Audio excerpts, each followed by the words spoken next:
Fairfield, Mississippi, looked like an ordinary small American town, but its quiet streets with two-story houses and manicured lawns hid more than might have been apparent at first glance.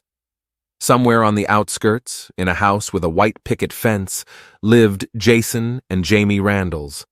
The twins felt the constant burden of stares from their neighbors and classmates, but no one could guess what these perfect children were hiding.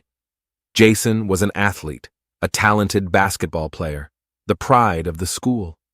His dark skin and tall stature immediately attracted attention, and his muscular body was admired. Jamie, on the other hand, had a reputation as an intellectual, the best student in the class.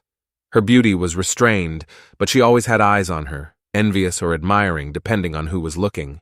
The sun had already begun to dip below the horizon when Jason tossed the ball into the basketball hoop in the yard. The ball hit the hoop with a thud, and the boy smiled broadly. He had always been able to do this with ease, as if he had been born with a basketball in his hands.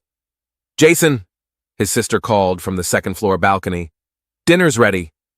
He looked back at her voice and felt something more than just brotherly affection. Ever since they were children, they had had this invisible bond, stronger than any family relationship. He couldn't remember when that feeling had turned into something else, something deeper, but he knew it now, even though he was afraid to admit it to himself. "I'm coming," Jason said, wiping the sweat from his forehead. He took one last look at the slowly darkening sky and walked into the house. Silence reigned at the dinner table. Emma Randalls, their mother, was sitting with a newspaper in her hands. Her dark curls were slightly graying, but she still looked young, even after her husband's death. However, it was clear that she was distant, lost in her own thoughts. "How was school?" she asked, not taking her eyes off the newspaper article. "Fine," Jason replied briefly, pouring himself a glass of water. He glanced at his sister, who was eating her meal in silence. Their eyes met for a moment, and Jamie raised an eyebrow as if to say, "Mom's not with us today either." "Jamie, have you finished your essay for the university yet?" Emma continued. "Almost," Jamie replied, not looking up from her plate. This scene repeated itself every day. Her mother was too busy doing her own thing, completely focused on her job. She worked for the local municipality, doing social projects for Black families, but her own family remained in the background. Jason and Jamie grew up independent, learning to cope with everything without help. Their bond with each other became so strong that they no longer needed anyone else. After dinner, Jamie went up to her room. She walked to the mirror and stopped for a moment, looking at her reflection. Her face was so familiar and yet so foreign. There was something of Jason in it that had always confused her. She knew every curve of her face, every feature, but at the same time this reflection seemed to be part of someone else. Jason appeared at the doorway without knocking. "What are you thinking about?" he asked, leaning on the doorframe. "I'm just thinking," she replied, not taking her eyes off the mirror. "Sometimes I feel like it's not me, like it's someone else. Or you are, or both of us." Jason entered the room and walked over to his sister. He looked at her reflection next to his and smiled. "We've always been together," he said quietly, "and we always will be." Jamie felt her heart start to beat faster. These words, which might have been a simple brotherly promise, now had a different meaning. She looked at him, trying to understand what he meant, but his eyes said it all. They stood there for a few seconds, and the silence was both pleasant and tense. Jamie felt her fingers tremble slightly as she tried to find the words to change the conversation, but all she could do was turn away from the window. "Is there another match tomorrow?" she asked, trying to make her voice sound normal. "Are you coming?" Jason leaned in a little closer, and Jamie felt his presence all too clearly. "Of course," she replied and smiled. "I don't miss your matches." "Good," he said quietly, and leaning in even closer, he added, "You know you're the only one I play for." These words went straight to her heart, and she realized that she was playing with fire. She wanted to stop this flow of emotions, wanted to say something harsh or make a joke, but her voice disappeared. She just kept quiet until Jason left the room, leaving her with her own thoughts. The next day brought the usual routine: school, classes, training. But there was an invisible tension between the twins that neither classmates nor teachers noticed. Only David, Jason's best friend, began to notice something unusual in their behavior. "Jason, you're kind of quiet today," David said during a break when they were sitting in the school cafeteria. "Just thinking about the match," Jason replied, playing with his phone. David looked at him suspiciously. He had known Jason since childhood and could sense when he was hiding something. "It's not just the match, is it?" he asked. Jason was silent for a moment, then looked at David, who was staring at him. But Jason smiled and waved him off. "You're always too serious, man, it's okay." David smiled, but something inside him told him it wasn't. He noticed Jamie leave the classroom, and for a moment their eyes met. She quickly turned away and walked down the hallway, as if running away from something. Asterisk, asterisk, asterisk. The evening's game brought all the residents of Fairfield to the school stadium. Jason looked as confident as ever on the court. His movements were crisp and swift, and every shot was accurate. But when his eyes occasionally met Jamie's, sitting in the stands, he felt like he was playing for her. The game was intense, and the Fairfield team eventually won by a narrow margin. Loud cheers and applause filled the stadium. But for Jason, nothing was more important than a brief eye contact with Jamie after the victory. She was smiling, but there was more in her eyes than just joy for her brother. When everyone was leaving, Jason and Jamie returned home, chatting about the match. Their conversations were familiar, almost brotherly, but they both knew there was something more between them, something wrong. When they got home, night had already fallen on the town. Their mother had not yet returned from work, and the twins were alone. They sat in the kitchen, drinking a glass of water. Silence reigned again, but this time it was filled with emotions that both were afraid to say out loud. "Jason," Jamie began, but fell silent. She didn't know how to say what was going on inside her. The next day was gloomy, not only because of the clouds hanging over Fairfield, but also because of the tension that was growing between Jason and Jamie. For the past few months, their relationship had been developing like something hidden, invisible to others, but the longer it went on, the harder it was to hide their emotions. Jason stood in front of the mirror in his room, putting on a t-shirt. His muscles had relaxed after his workout, but his thoughts remained tense. He could still hear Jamie's voice in his head as they sat in the kitchen last night. Her eyes were full of something that was hard to describe in words, some combination of fear, love, and despair. It was like a warning that their relationship was going too far, but he couldn't stop. She was a part of him, and he didn't know how to live without that part. He threw the t-shirt on the floor and looked at his reflection again. In it, he saw not only himself, but also Jamie. Their resemblance was sometimes just incredible. "Jason, are you ready?" Jamie's voice came from across the hall. She was getting ready for school, and they were supposed to leave together as usual. "Yeah," he answered, but he was still standing in front of the mirror, as if trying to sort out his thoughts. He knew that today would be difficult. Every time they were alone, emotions filled them both, but society expected something different from them. When they left the house and got into the old pickup truck Jason drove, both were silent. On the way to school, only the sound of the engine broke the silence. Jamie looked out the window, but her thoughts were far from what she saw outside. Last night was still in her mind, and she didn't know how to deal with what she was feeling. She had always been able to control her emotions before, but now, with each passing day, it was becoming harder. "Are you going to practice again today?" "Yeah, we have one more practice before the tournament," Jason answered, keeping his eyes on the road. "And after that?" Her voice was too calm, and it alarmed Jason. Jamie sighed and looked down at her hands. Her thoughts went from trying to find the right words to just wanting to shut up. She knew she couldn't avoid what she was feeling for much longer, but once she started talking, it would change everything. "Jason," she began, but stopped again. "What's wrong?" His voice was quiet, but he sounded more worried than he wanted to let on. She asked, finally looking away from her hands and meeting his eyes. Her question hung in the air like a shadow waiting to be answered. Jason was silent for a moment. He had heard this question many times in his own thoughts, but each time he had dismissed it. Now that Jamie had said it, it sounded like an admission of something they were both afraid to admit, even to themselves. "I don't know," he said honestly, "but it feels right when we're together." Those words stuck between them, creating even more tension. Jamie didn't know what to say to that, so she just stayed silent, looking at the road in front of her. Neither of them knew what was going to happen next, but their feelings had already crossed the point of no return. When they arrived at school, they both tried to act normal. Jason went to practice, and Jamie headed to class. Today, however, she found it difficult to concentrate. Her thoughts kept returning to their conversation in the car, to what they both knew but couldn't openly admit.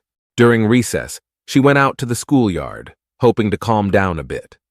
Sitting on a bench by an old oak tree, she watched other students playing on the soccer field or talking to each other. She felt separated from this world, as if she were in some other dimension where everything looked completely different. "Hi," a familiar voice suddenly said. It was David Larkins, a friend of Jason's, who approached her with a big smile. "Hi, David," she replied, trying not to let her inner turmoil show. David sat down next to her, furrowing his brow. "You don't seem the same today. Did something happen?" He was always attentive to details, and now his inquisitive gaze made Jamie feel even more insecure. "No, everything's fine," she hastened to assure him, but her voice sounded too fast and nervous to be convincing. "Look, you and Jason have always been close," David said, looking at her slightly suspiciously. "I can feel it." These words made Jamie tense. She knew that David understood them both too well not to notice that something was wrong. He was not just Jason's friend, but almost part of their family. "You have no idea," she replied, trying to keep her voice calm. "We're just studying hard for our final exams. It's fine." David wasn't convinced, but he didn't want to push her. "If anything happens, you know I'm always here," he said quietly, standing up. "I know," Jamie replied, grateful that he had stopped asking. After school, Jamie was waiting for Jason outside the school stadium when David showed up. He was walking from the other side of the stadium, with a few friends laughing at his jokes. When his eyes met Jamie's again, something in his eyes changed. He stopped talking and paused for a minute, as if he was hesitant to continue talking to her. "Hi," he said, coming closer as his friends moved on. "Hi, David," Jamie replied, trying again to look calm. "Look, I don't mean to be a bother, but something's wrong, isn't it? I can see it in your eyes. I've known you for a long time, and you've never been this distant." Jamie felt her heart beat faster. She knew that David was not just a friend, but a person who could understand their feelings. But she couldn't tell him the truth. "It's just a difficult time," she said, trying to find the right words. "We're working hard on the future." "The future?" He sounded suspicious. "Maybe it's not about the future, but about what's between you two now." The question hung in the air, and Jamie didn't know how to answer it. She felt her hands trembling again, and realized that David was getting closer to the truth. "Hi," he said, a little surprised to see the two of them together. His eyes flicked from his sister to his friend, and something in him changed as well. "Hey, man," David smiled, but it was clear he was nervous. "We were just talking." "Yeah, I can see that." Jason pursed his lips and gave Jamie a quick glance as if to ask if he was okay. "I'll see you tomorrow." Jason watched his friend leave in silence. He could sense that David was suspicious, and it worried him. "What did he want?" he asked, his voice a little more agitated. "Just talking," Jamie answered quietly, trying not to let her emotions show. "You didn't say anything to him?" Jason took a step closer, looking her in the eye. "Of course not!" She sharply rejected his assumption. He was silent for a few seconds, then sighed and ran a hand through his hair. "It's just that David can be intrusive when he suspects something." Jamie nodded silently. She knew that David understood them both too well, and now it threatened their secret. However, like all the previous weeks, there was an invisible but palpable tension between Jason and Jamie. Something was changing in their relationship. Every gesture, every word was burdened with a hidden meaning that was gradually approaching a critical point. Jason was sitting at his seat in the school gym where the team was practicing for a pregame. His mind was foggy, his thoughts were jumbled, and he couldn't concentrate on the game.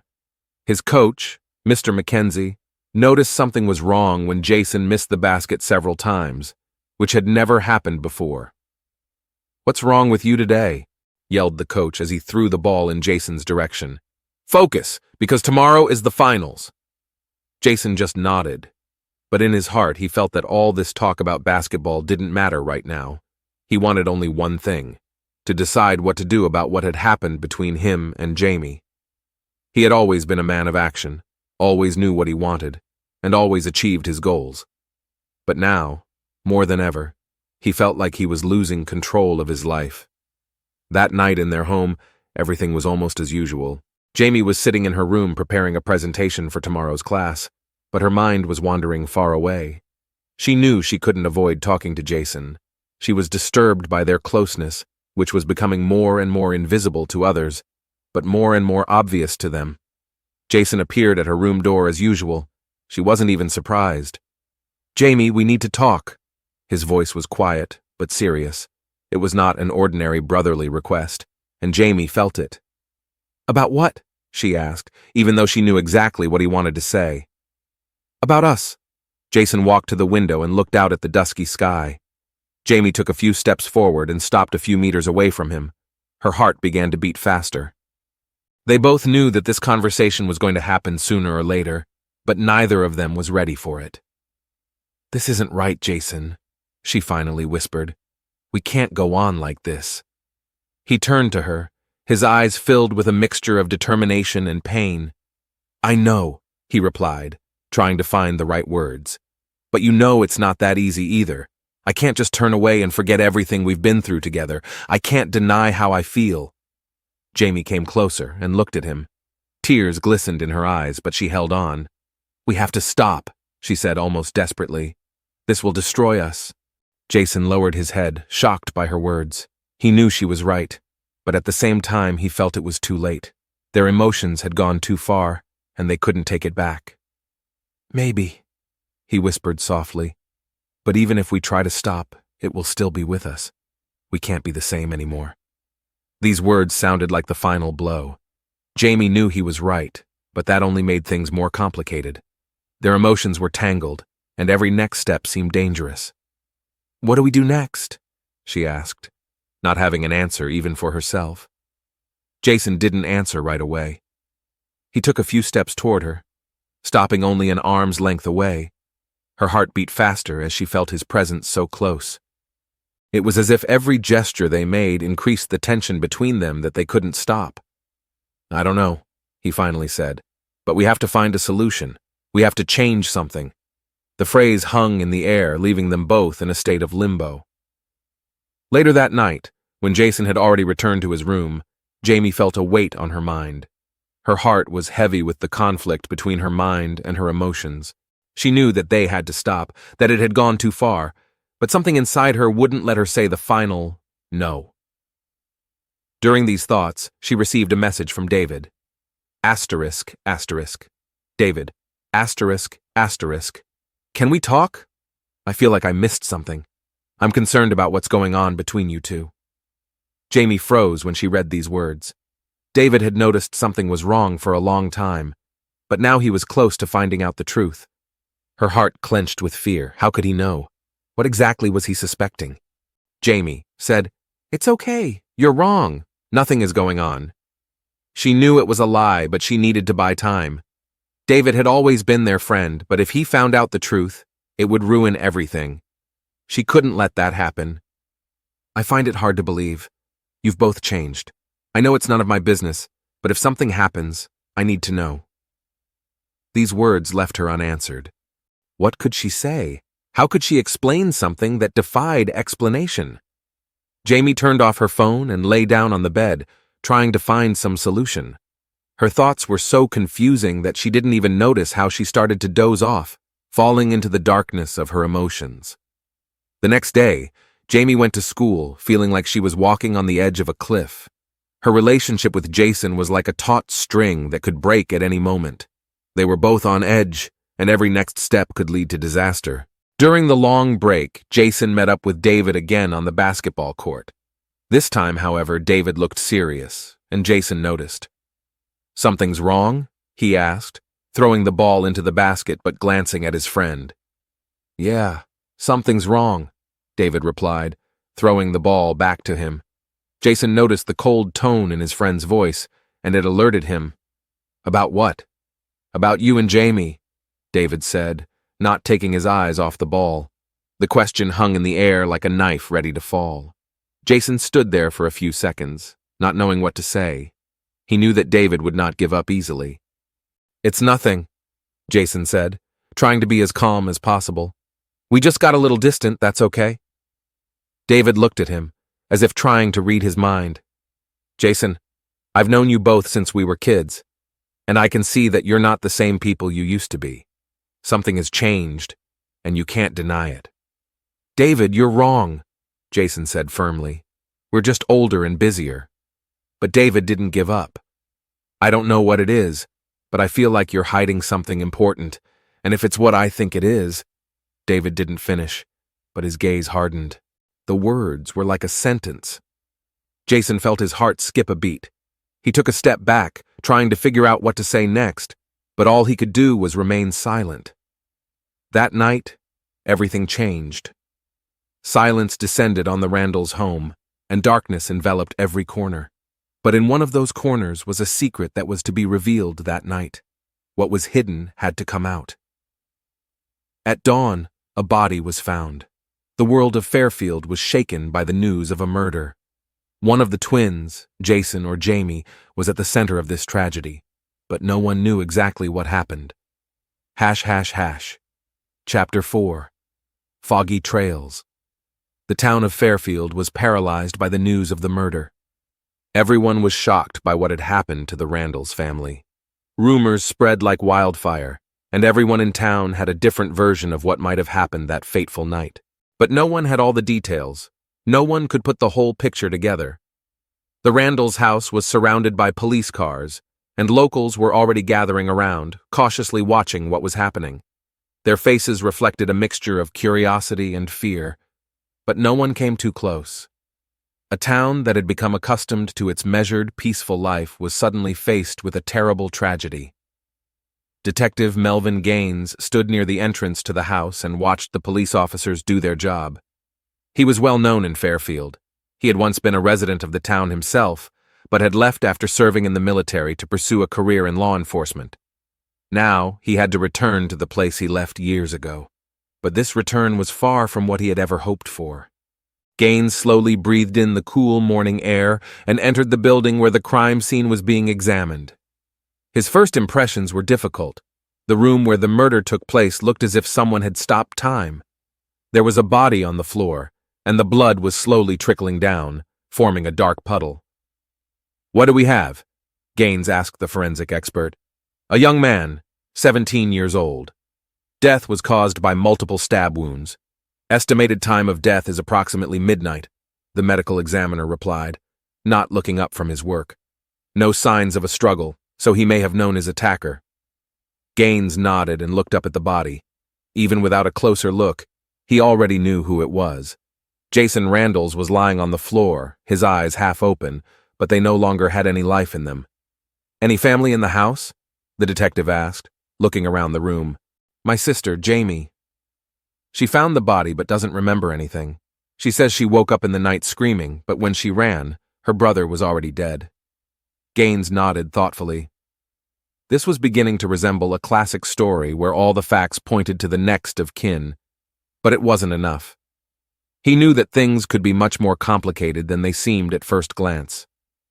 When Gaines entered the living room where Jamie was sitting, he stopped for a few seconds to look at her closely. Her face was pale, her eyes red with tears, but she was holding on. This was unusual for a young girl who had just lost her brother, but Gaines was not in a hurry to jump to conclusions. He came closer and sat down across from her. "Jamie, my name is Detective Gaines. I know this is hard for you, but we need to talk. Can you tell me what happened that night?" She nodded slowly, but her voice was quiet and shaky. I was sleeping, she began, trying to gather her thoughts. And I woke up to a sound. At first I thought it was just a dream. But then I heard Jason screaming. I ran out of the room, but when I got there he was already lying there, on the floor. Her voice trailed off, and she looked down at her hands shaking in her lap. And you didn't see anyone? Did you notice anything strange? Gaines continued, trying to speak softly. No, no one. I don't know who could have done this. We were home alone. Jamie trailed off, and Gaines noticed her eyes had become even more blurry with tears. The detective decided not to push her. She looked broken, and that was understandable, but he also knew that people could sometimes hide the truth without even realizing it. Thank you for talking to me. We'll come back to this later. If you think of anything new, please let me know. She nodded slightly, and Gaines stood up to leave the room. The detective spent the next few hours collecting evidence and examining the crime scene. Every detail could be important, but nothing obvious seemed so far. The only thing that was clear was that the attack was aimed directly at Jason. His death did not look like a random act of violence. It was something personal. Gaines also noticed that there were no signs of forced entry. All the windows and doors were locked, further indicating that the killer was most likely either a family member or someone who had access to the house. This narrowed the circle of suspects, but did not provide a clear answer. After several hours at the crime scene, Gaines decided to take a break and walk around the city. He needed to get a clearer picture of what was going on in Jason and Jamie's lives before the tragedy. Fairfield was a small town, and Gaines knew that people here always knew more than they said. So he headed to one of the local cafes where residents usually gathered. As soon as he walked in, all eyes were on him. People recognized him, even though he hadn't been a part of their lives for years. "Detective Gaines?" a familiar voice called out. It was Tommy, an old friend of Melvin's who worked as a barista at the cafe. "Hi, Tommy," Gaines replied as he sat down at the counter. "How are you?" "Same as always," Tommy replied, but he sounded worried. "I heard about what happened. It was a terrible thing." The Randalls family always seemed normal. After collecting all the evidence, the detectives went to the police station. Detective Melvin Gaines sat at his desk in his office, deep in thought about the Randalls case. He had gone over all the evidence he had collected over the past few days, but still couldn't put together a clear picture of what had happened that night. Suspicions fell on many people, from neighbors to Jamie herself, but none of the versions gave a definitive answer to the question: who killed Jason Randalls, and why? Gaines again reviewed the list of witnesses, and those who had access to the house that night. Jamie denied any conflict with her brother, but her behavior made the detective wonder. On the other hand, David Larkins, Jason's closest friend, who had also known Jamie since childhood, was acting too calm for someone who had just lost a friend. It seemed strange. Gaines had always believed in the importance of the little things, and his experience told him that it was in those details that the answer could be found. He returned to the Randalls' house, where Jamie was still in the care of several relatives. The detective decided to talk to her again, not just about that night, but also about David. He felt that the key to the solution was somewhere nearby. He just needed to ask the right questions. When Jamie saw Gaines at the door, she was visibly tense. Her eyes were red from constant crying and sleepless nights, but she tried to keep it together. The detective noticed this and decided not to rush into direct questions. "Jamie, I need your help," he began softly, sitting down across from her in the living room. "I know this is a difficult time for you, but we need to figure out what happened that night. You want to know the truth, don't you?"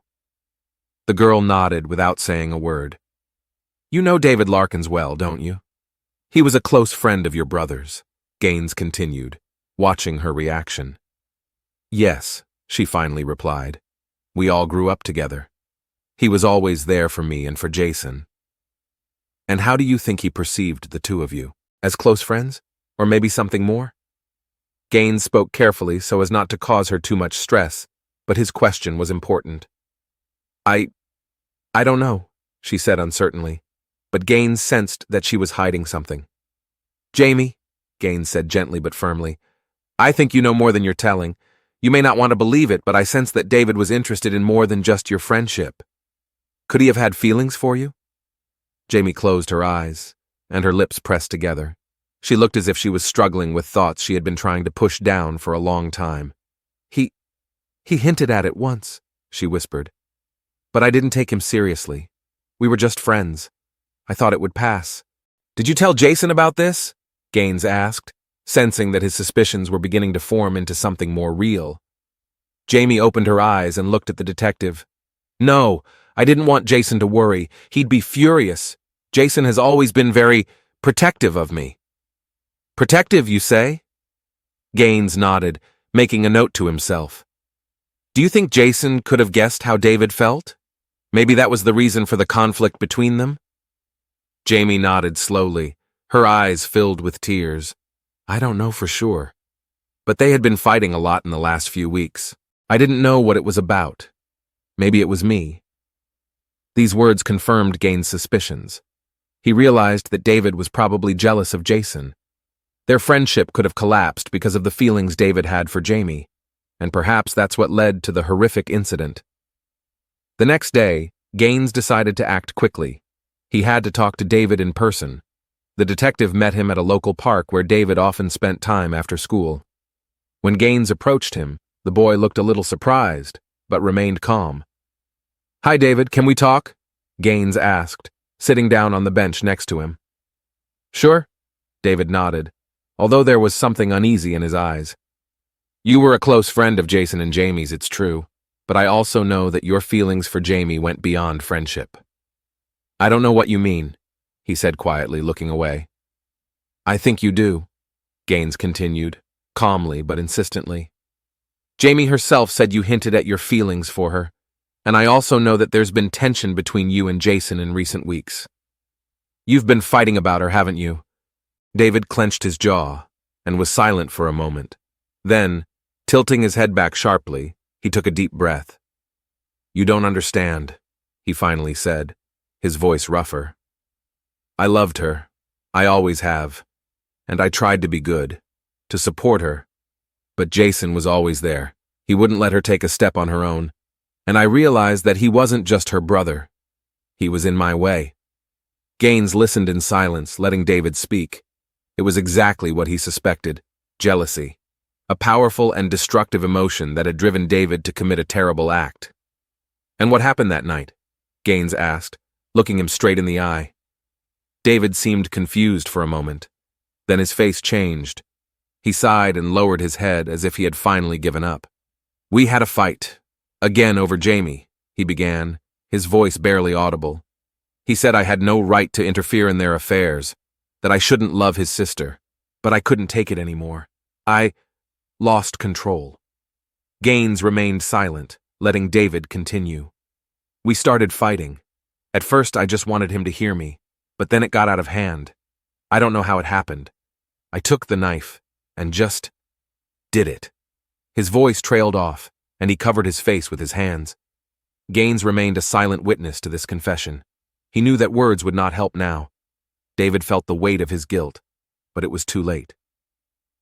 David, Gaines said quietly, what you did is inexcusable. But now you have to answer for your actions. David did not answer, but surrendered to his own guilt. Gaines knew that this young man was not a predator. He was a victim of his own feelings and jealousy, which drove him to despair. But that doesn't take away the responsibility for the crime. When Gaines returned to the police station, the case was already nearing completion. The killer had shown where he had hidden the knife, which had his fingerprints and the victim's blood on it. Jamie was devastated that David, her close friend and someone she trusted, was the one who took her brother's life. She felt betrayed, unable to comprehend the horror of what had happened. As Detective Gaines wrapped up the case, he once again recalled the words his mentors had once said. Crimes are always born out of the weaknesses of the human soul. This case was a confirmation of this bitter truth. David's trial took place, and all his relatives were shocked by his actions. The court sentenced him to 15 years in prison. Fairfield will return to its normal rhythm of life, but this tragedy will forever leave its mark on the memory of the residents of the small town.